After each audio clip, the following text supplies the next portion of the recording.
Bienvenidos. Hoy vamos a meternos de lleno en una contradicción fascinante, una que define la obra de uno de los grandes, Hermann Hesse.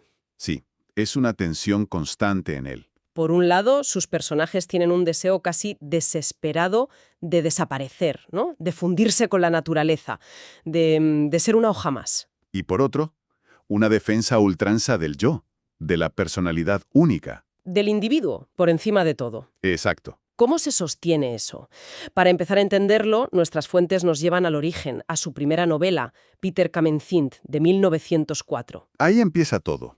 Vamos a analizarla a fondo, con extractos, un prólogo crítico muy bueno y una reflexión sobre qué es un mito. La idea es descubrir cómo Hesse intenta resolver esa tensión, pues eso, construyendo un mito personal para su protagonista. Y es que la puerta de entrada a todo esto es, literalmente, la primera frase de la novela. Es de una contundencia. Increíble. No empieza hablando del personaje ni del pueblo, no. Empieza con una declaración casi bíblica. En un principio fue el mito. ¡Uf, qué potente! Y el prólogo que manejamos señala que esto no es casual, es casi una cita directa de un filósofo, de Schelling.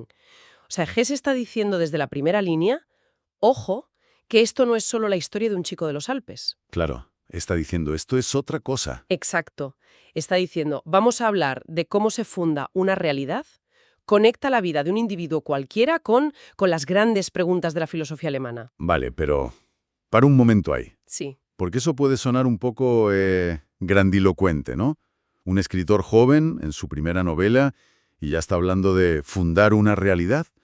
¿No se arriesga a que parezca una fantasía de adolescente? Totalmente. Es una pregunta muy legítima. Y yo creo que Hesse era consciente de ese riesgo. Por eso es tan importante entender a qué se refiere él con mito. Las fuentes lo aclaran muy bien. No habla de mitos, de mitología griega o de espiritismo. No, no va por ahí. No. El mito, en este sentido, es una historia fundacional. Como dice una de las reflexiones, su función no es contar lo que ha sucedido realmente, sino lo que se ha manifestado plenamente. O sea, que no busca la precisión de un informe policial. Para nada. Busca la verdad profunda de una experiencia. Su objetivo es crear un relato con un origen tan potente que justifique y dé sentido a todo lo que viene después. Entiendo. Es menos sobre hechos y más sobre significado. Las fuentes usan una analogía que me parece brillante para explicar esto. A ver. Es como cuando una madre le cuenta a su hijo cómo conoció a su padre. No le va a dar una lista de fechas y horas, ¿sabes? Claro que no. Le va a construir un relato afectivo. Va a elegir los momentos clave, los que de verdad importan, y los va a tejer en una historia con un sentido. Procede como el mito.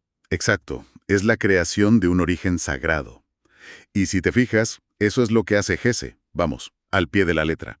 La novela no empieza con Peter Kamenzind nació en. No.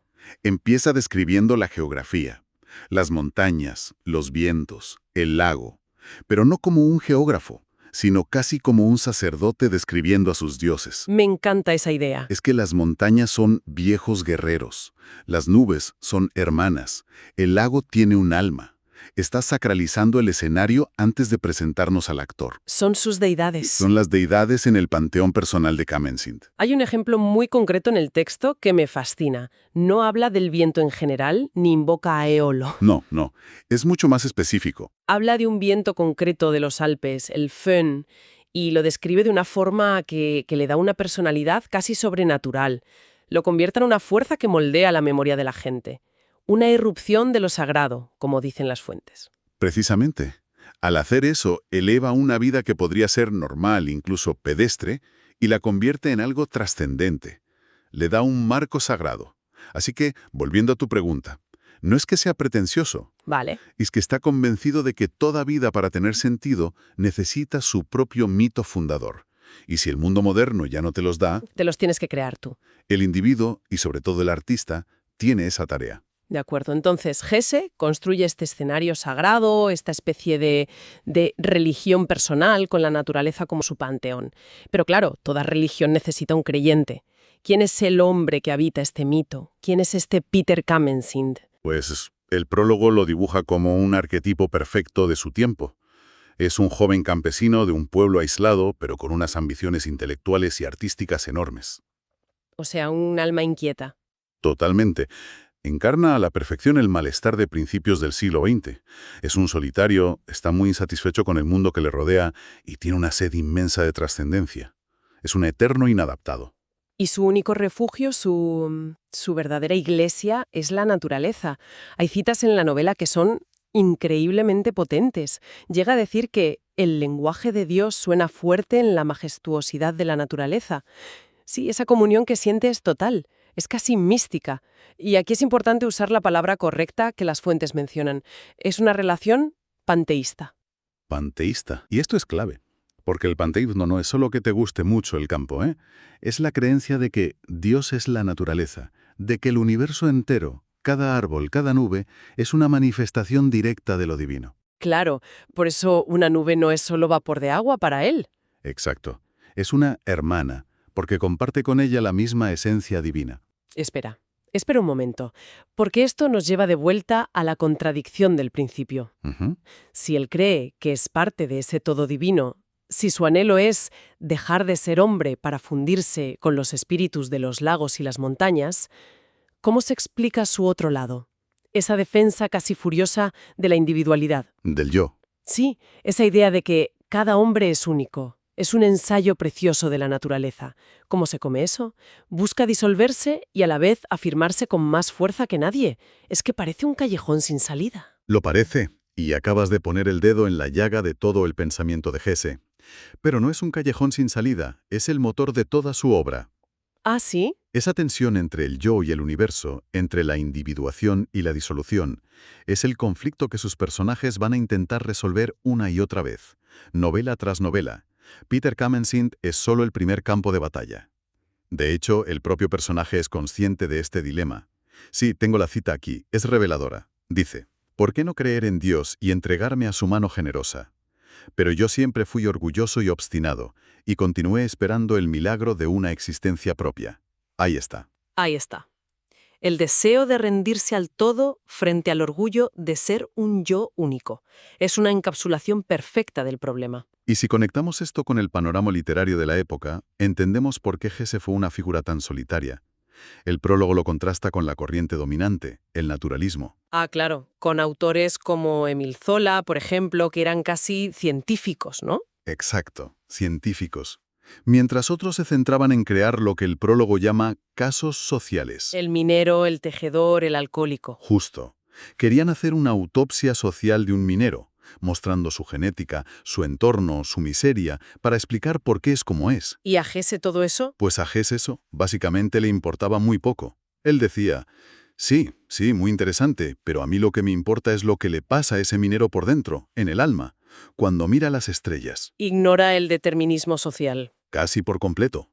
Se enfoca en la crisis existencial, en la búsqueda de Dios del individuo. Por eso el prólogo lo define como un solitario. Se negaba a reducir al ser humano a un producto de su entorno. Para él, la batalla importante se libraba en el interior. Entonces, al darle la espalda a los grandes temas sociales para centrarse en el alma individual, ¿Gese está siendo un escapista o en realidad está diagnosticando un problema mucho más profundo? Yo creo que las fuentes apuntan claramente a lo segundo. Lo que Hesse intuya, y que luego se convertirá en un tema central del siglo XX, es la crisis del hombre moderno. ¿El vacío espiritual? Exacto. Las reflexiones que manejamos hablan de esto, de cómo el ser humano ha perdido la conexión con sus mitos fundacionales, con los rituales que antes daban un sentido colectivo a la vida. La ciencia lo ha explicado todo, la sociedad se ha secularizado y algo se ha perdido. Y en ese vacío, el artista se convierte en una especie de sacerdote laico, ¿no? Es el que asume la tarea de volver a explorar esas conexiones, de crear nuevos mitos. Ese es el proyecto de Peter Kamenzind. Él, como aspirante a escritor, siente ese impulso. Quiere romper con un entorno que considera estancado, una historia sin renovación. Quiere ser él esa sangre nueva. Considera que la cultura moderna es risible. Sí, la rechaza. Prefiere vagar, buscar la verdad en la naturaleza, en el arte, en el sufrimiento. Pero lo interesante, y el prólogo lo desarrolla muy bien, es que Peter Kamenzind es solo el primer intento de solución a este problema. Es la primera etapa de una búsqueda. ¿Y cómo evoluciona esa búsqueda? Si aquí la respuesta parece ser este panteísmo romántico, ¿qué pasa cuando eso ya no es suficiente? Pues aquí es donde vemos al genio en acción. Lo fascinante es que cada gran novela de Hesse es un nuevo intento de resolver el mismo problema, pero con una herramienta diferente. Es como probar distintas llaves para abrir la misma puerta. Justo. La puerta del sentido de la vida.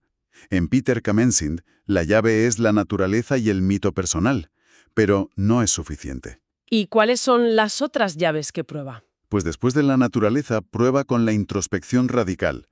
En Demian, la llave es el psicoanálisis de Jung, con ese mandato de buscarse a sí mismos, de abrazar la luz y la oscuridad interior. Vale, pero tampoco es la solución definitiva.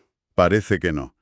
Entonces, en Siddhartha, viaja a Oriente y prueba con la llave del misticismo budista, la disolución del yo, pero desde una filosofía mucho más elaborada que el panteísmo de Kamenzind. Y más tarde, en El lobo estepario, explora la multiplicidad del yo. Exacto, el mundo de los símbolos, los arquetipos. Entonces, lo que vemos es que, aunque los escenarios y las herramientas cambien, la peregrinación es siempre la misma. Siempre. Por eso el prólogo concluye con una definición de Hesse que creo que es perfecta. No lo llama novelista ni filósofo. ¿Cómo lo llama? Lo llama un buscador de Dios, un peregrino de Dios por caminos equivocados. Cada novela es una parada en esa peregrinación. Un mapa de uno de esos caminos equivocados que sin embargo está lleno de una honestidad espiritual brutal. Peter Kamenzind es el primer mapa de ese viaje. En definitiva, y resumiendo un poco todo, Peter Kamenzind es mucho más que una novela de formación. Es el primer gran intento de Hesse de construir un mito personal para dar sentido a una vida moderna que se siente a la deriva. Huérfana de relatos que la sostengan. Exacto. Y usa la naturaleza como su panteón de dioses y el viaje del individuo como una búsqueda sagrada. Y al hacerlo, establece el conflicto esencial que va a recorrer toda su obra. Esa lucha interna entre el individuo y la sociedad, entre el anhelo de unión mística y la feroz defensa del yo. Y claro, la crítica a un mundo que para él, al cortar sus raíces con lo mítico, se arriesga a volverse insignificante. Para terminar, las fuentes nos dejan con una pregunta para la reflexión.